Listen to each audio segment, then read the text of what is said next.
Life is incredibly complex. Even the simplest cell is a bustling city of molecular machines, all working together in harmony. But where did this complexity come from? Could random processes really have built life from scratch? To answer this, we need to understand how life is put together. At the heart of life are proteins. These amazing molecules perform countless tasks, from digesting food to carrying oxygen in our blood. Proteins are made of smaller building blocks called amino acids, linked together like beads on a string. The order of these amino acids is crucial. Just like the order of letters determines the meaning of a word, the order of amino acids determines the shape and function of a protein. If the sequence is wrong, the protein won't work properly. This precise order raises a fundamental question. How did the right sequences of amino acids come together in the first place to build the first proteins? Some scientists believe that random chance is the answer. They argue that given enough time, anything is possible. But is that really true? Let's consider the odds. A typical protein is made of hundreds of amino acids. There are 20 different types of amino acids that can be used. So the number of possible combinations is astronomical. Imagine trying to find a specific grain of sand on all the beaches in the world. But it gets even harder. Not only must you pick the right amino acid, but every single one must also be left-handed. In nature, amino acids come in both left-handed and right-handed forms, but life only uses the left-handed ones. Even if, by some incredible stroke of luck, the right left-handed amino acids happen to come together in the right order, that's only half the battle. Proteins also have to fold into specific three-dimensional shapes to function. If a protein doesn't fold correctly, it's useless. The odds of a functional, correctly folded, all left-handed protein forming by chance are so small, they are essentially zero.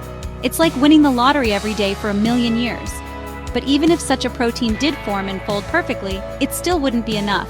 A protein only has meaning and function as part of a larger system. On its own, it can't do anything useful or be remembered.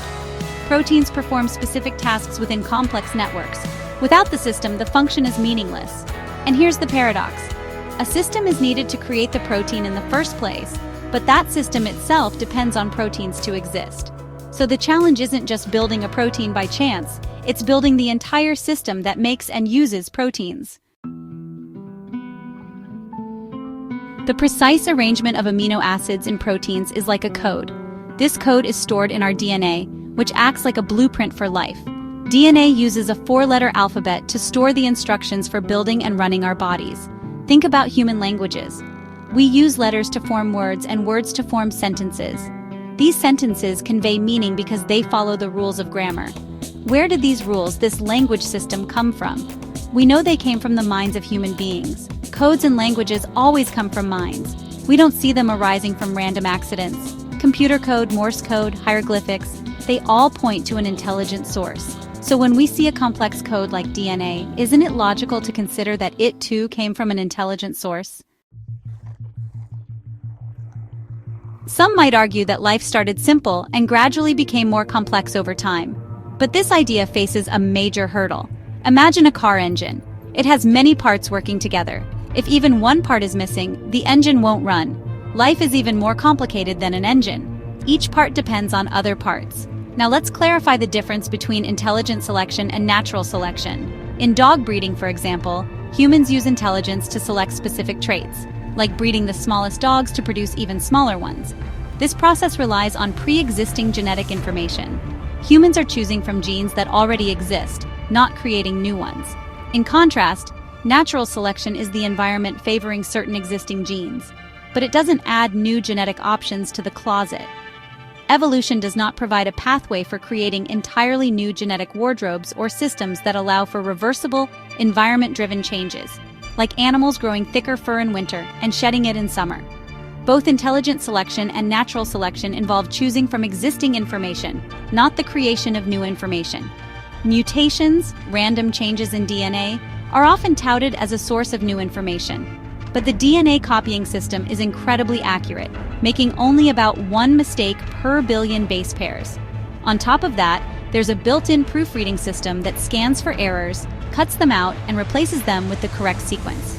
However, for a mutation to be passed on to future generations, it must occur in a germline cell, that is, a sperm or egg cell. Germline cells are the reproductive cells that give rise to offspring. If a mutation happens in any other cell, it will not be inherited by the next generation. Even if a new functional ability evolves in a non-germline cell, it will be lost when the organism dies, unless that change is present in the sperm or egg cell and thus can be passed on. Even if an error manages to slip through this security system, it will only be passed on to future generations if it occurs in a germline cell. Most mutations, like typos in a book, usually damage or destroy existing information rather than create something new. So we are left with a profound question. If random processes can't build even a single protein, how can they explain the origin of life itself, with all its intricate parts and systems? Perhaps intelligent design is a more plausible explanation for the origin of life's information and complexity.